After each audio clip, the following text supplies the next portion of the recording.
నేను ఏ పని చేసినా భావితరాల కోసం ఆలోచిస్తాను. సంపద సృష్టించాలి, ఆదాయాన్ని పెంచాలి, ఉపాధి అవకాశాలు మెరుగుపరచాలి.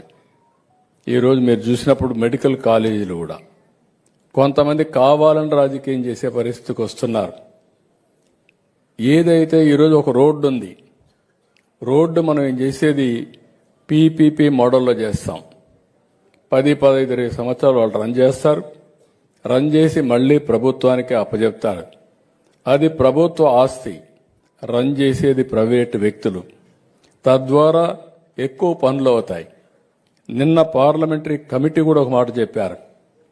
ఈరోజు ఉండే పరిస్థితిలో మెరుగైన చదువు కావాలన్నా, మెరుగైన సేవలు కావాలన్నా ఈ హాస్పిటల్ కానీ కాలేజీలు కానీ పీపీపీ విధానమే మెరుగైన విధానమని పార్లమెంటరీ పార్టీ కూడా చెప్పే పరిస్థితికి వచ్చారు, రికమెండేషన్లు ఇచ్చే పరిస్థితికి వచ్చారు.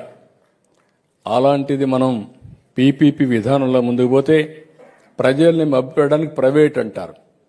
రేపు మీరు గుర్తుపెట్టుకోండి, ఎక్కడ దీని కింద ఇచ్చినా కూడా ప్రభుత్వ పాఠశాల పలాని టౌన్ అని పేరుంటుంది తప్ప ఎక్కడ మెయింటైన్ చేసే వాళ్ళకి చిన్న బొమ్మ వేసుకుంటారు. దాని మీద యజమాన్యం, దాని మీద పెత్తనం పూర్తిగా ప్రభుత్వానికే ఉంటుందని మరొకసారి ప్రజలందరికీ విజ్ఞప్తి చేస్తున్నా. ఇలాంటివి వచ్చినప్పుడు ఈరోజు మీరు రోడ్లు తిరుగుతూ ఉంటారు. ఒకప్పుడు మన రోడ్లన్నీ అధ్వానంగా ఉండేటివి.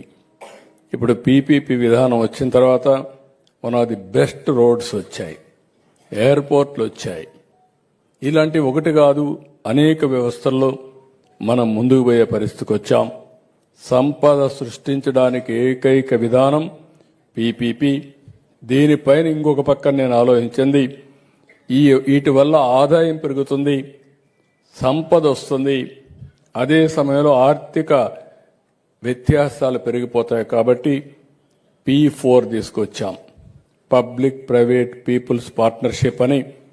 కింద నుండే కుటుంబాల్ని పైకి తేవడానికి ప్రత్యేక శ్రద్ధ, ప్రత్యేక కార్యక్రమాన్ని ఒక పద్ధతి ప్రకారం తీసుకొచ్చిన ప్రభుత్వం ఎన్డీఏ ప్రభుత్వం అని చెప్పి కూడా నేను మీకు తెలియజేసుకుంటున్నా.